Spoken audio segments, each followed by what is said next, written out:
நமக்கு பின்னாடி பேசுறதை பத்திலாம் நம்ம கவலைப்படவே கூடாதுங்க. அவங்கள விட நம்ம 2 அடி முன்னாடி இருக்கோன்றதை நினைச்சு பெரும் போட்டுக்கிட்டு போயிட்டே இருக்க வேண்டியதுதான்.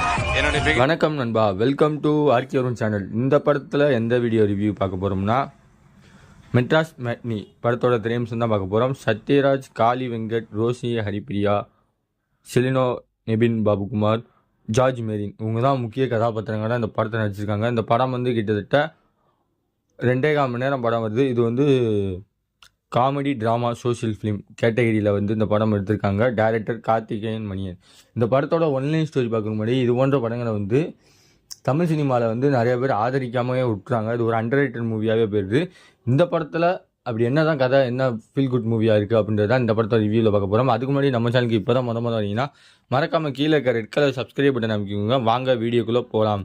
இந்த படத்தோட ஒன்லைன் ஸ்டோரி ஒரு மிடில் கிளாஸ் ஃபேமிலி மேனோட ஒரு கதையை டீசெண்டாக நம்ம சத்யராஜ் ஸ்டார்டிங்கில் சொல்கிற மாதிரி ஒரு பேசிக்லேருந்து ஸ்டார்டிங்கில் ஆரம்பிப்பார். அதில் அப்பான்ற கேரக்டரில் காளி வெங்கட் அவர் செம்மையாக வாழ்ந்திருக்காருன்னு சொல்லலாம். இந்த படத்தில் ஒரு நார்மல் மனுஷனாக இருந்திருக்காரு. ஒரு பையனையும் ஒரு பொண்ணுக்கும் அப்பாவாக இருக்கார். அந்த பொண்ணை படிக்க வச்சிருக்கும், அந்த பையனை படிக்க வைக்கிறக்கும் அவர் ஆட்டோ ஓட்டி எந்தளவுக்கு குடும்ப சூழ்நிலையும் மத்தியில் எப்படி வழி நடத்துகிறாரு அப்படின்றத ஒரு சூப்பரான ஃபிலிம் மூவியாக டைரக்டர் ஸ்கிரிப்ட் எழுதியிருக்காரு கார்த்திகேயன் மணியன். அவருடைய ஸ்க்ரீன் பிளேவும் அவருடைய கதையும் அந்த கதாபாத்திரத்துக்கு இவங்க 4 பேருமே வாழ்ந்திருக்காங்கன்னு சொல்லலாம். அவங்க அம்மாவை நடித்த கேரக்டரும் சரி, அந்த பொண்ணாக நடித்த கேரக்டரும் சரி, அந்த பையனாக நடித்த கேரக்டரும் சரி, இது போன்ற ஏகப்பட்ட கேரக்டர் நடிச்சிருந்தவங்களும் வாழ்ந்திருக்காங்கன்னே சொல்லலாம். அப்புறம் நம்ம விஜய் டிவி ராமரும் ஒரு சில இடத்துல காமெடி ரோலில் வந்திருப்பார்.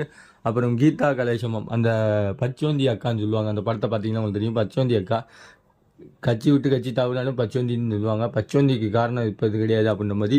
அப்புறம் ஈபி மேலே நடிக்கிற பூமர் அங்கிள், அந்த பூமர் அங்கிள் பண்ணுற காமெடியும் இந்த ஜிலேபி ஆகிற அந்த காமெடியும் ஏகப்பட்ட காட்சிகள் செம்மையாகவே எடுத்திருக்காங்க படத்தில். 2.25 மணி நேரம் படம்னாலும் படம் எப்போ முடியுன்ற மாதிரி நான் எதிர்பார்த்த அளவுக்கு ஸ்க்ரீன் பிளே இல்லை. எப்போ அதுக்குள்ளேயும் முடிஞ்சான்ற மாதிரி எடுத்திருக்காங்க. Cinematography Anand GK. சினிமாகிராஃபி மெயினாக முக்கால்வாசி லோ லைட் ஷாட்ஸாக நிறையா பேர் நிறைய இடத்துல வச்சுருக்காங்க. அது இந்த படத்தில் பார்த்தாலே உங்களுக்கு தெரியும். அந்த லோ லைட் ஷாட்டில் யதார்த்தமான நடிப்பையும் யதார்த்தமான ஒளிப்பதிவையும் நம்மளுக்கு எளிமையான தோற்றத்தில் சூப்பராக கொடுத்துருக்காரு நம்ம ஒளிப்பதிவு. அப்புறம் சதீஷ்குமாருடைய எடிட்டிங் சொல்லி ஆகணும். படத்தில் பெருசாக எங்கேயும் லாக் ஆகலை. எல்லாருமே கரெக்டாக கச்சிதமாக எடிட்டிங் பண்ணியிருக்காரு. அது இந்த படத்தை பார்த்தவங்க எல்லாருக்குமே தெரியும். பெருசாக எங்கேயுமே லாக் ஆகிற ஸ்கின்னே இருக்காது. ஏன்னா அந்தளவுக்கு அவருடைய ஒளிப்பதிவு திறமையும் அந்த மாதிரி எடிட்டிங் திறமையும் சூப்பராக காட்டியிருக்காங்க. படத்தில் அவங்க அப்பா கஷ்டப்படுற காட்சிகளை பையங்க எப்போ உணர்றாங்க, அந்த பையன் உணர்ந்ததுக்கப்புறம் அந்த குடும்பம் எவ்வளோ அழகாக மாறிடுது. அதுதான் இந்த படத்தோட ஒன்லைன் ஸ்டோரியாக வச்சு கடைசி முடிச்சிருக்காரு. ஃபர்ஸ்ட் ஹாஃபில் கடைசி சேட்டை பண்ணிக்கிட்டே இருக்கிற ஒரு பையன் எதுக்கெடுத்தாலும் மீண்டும் விலப்பா பண்ணிக்கிட்டு வீட்டில் டார்ச்சர் கொடுத்துருக்க பையனை காட்டியிருப்பாங்க.